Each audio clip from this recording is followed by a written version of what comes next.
Okay, I'm back. Just a little debrief about the UK EU election results. Okay, a little debrief here. First of all, there was quite a low turnout in Leave voting areas, so we can't overestimate the votes that did go to, say, the Lib Dems, because their voter base seemed more motivated, whereas the Leave base seemed kind of annoyed and were in protest against taking part in this. I think a large batch of Leave voters said, look, we're not even going to take part in this. It's not a legitimate election. And so that could have influenced the result that I think the Brexit Party could potentially do even better. It was kind of only 35% turnout. A general election is usually about 65%. I don't think, therefore, this is a good reflection of what might happen at general election or in another referendum necessarily. Okay. There were apparently EU citizens can vote in this, right? Whereas if they have a referendum or general election, they can't necessarily vote. So it could have been a big turnout of foreign voters, foreign-born voters coming out to vote Lib Dem that also skewed it in their direction a little bit. So that's also something worth considering. Okay, and yeah, and I mean, there's also this thing, like I said before, is a lot of people who vote Leave don't necessarily like Nigel Farage. They might have stuck with the Tories or Labour. And people could have voted tribally as well.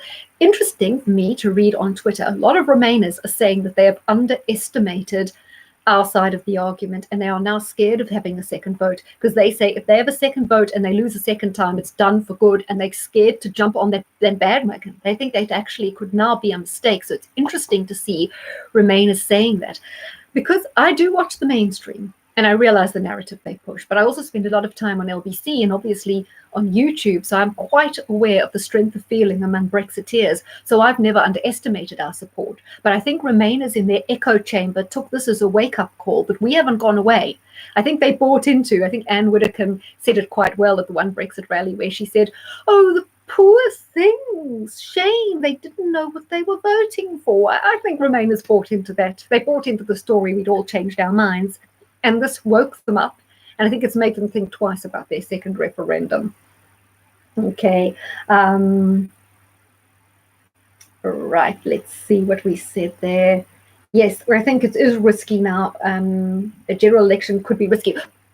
Tories and Labour are not going to want a general election after that result, because it's just too unpredictable. In the courtroom, when they say a lawyer never asks a question unless he knows what the answer is going to be, you don't also run a general election or want it unless you're really sure that you are going to win it.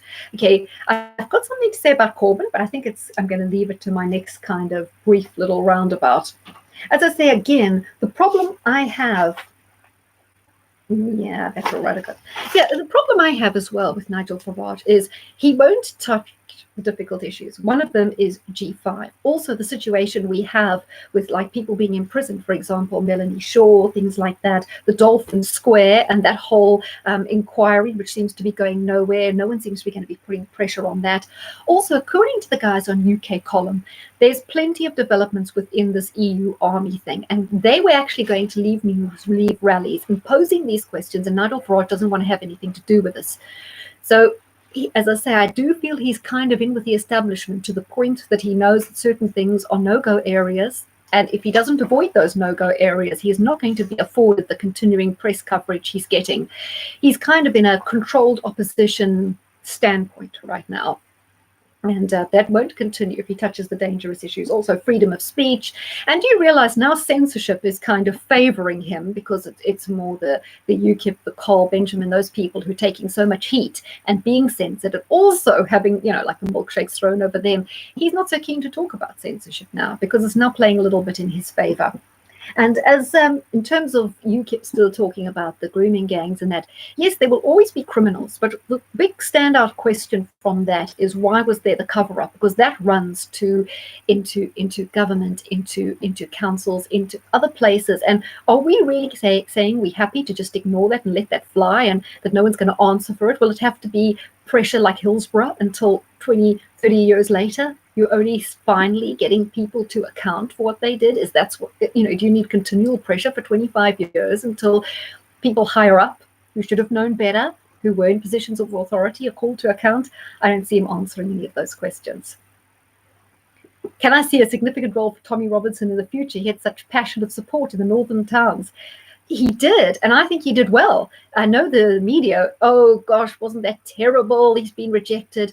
But if you actually think about it, he got just nearly 40,000. It was not far behind Change UK. He got the highest of any independent. I mean, I feel so badly for Gemma O'Doherty in Dublin because she only got about 2,000 votes. If you think Tommy did it with no social media, no Twitter, Royal Mail were tearing up his leaflets, they wouldn't deliver it. He only had a short time of campaigning. It was totally a ground force grassroots effort. He got those results only by just going around the towns and speaking to people. It's a phenomenal result. And like Nigel boasts, he had a standing start. Well, he didn't really, obviously. He had the massive springboard. Tommy really did have a standing start. He's got absolutely everything against him. There's not a single person in any media, really, other than maybe Milo and Cole Benjamin, who are going to give him the benefit of the doubt. And I think what he did was quite phenomenal, and he doesn't need to be sorry. And you never know. As Stalin said, those who vote decide nothing. Those who count the votes decide everything. So you've got to factor in that as well. I don't think that was a shameful performance, especially as Change UK were battling to get those numbers. If you think 40,000, UKIP was getting 50,000 in most of the regions. So he did at least as well as UKIP did with all their ground force, and at least as well as Change UK did with all the wonderful media and all the lovey-dovey stuff that goes on around them. Okay, guys, thank you.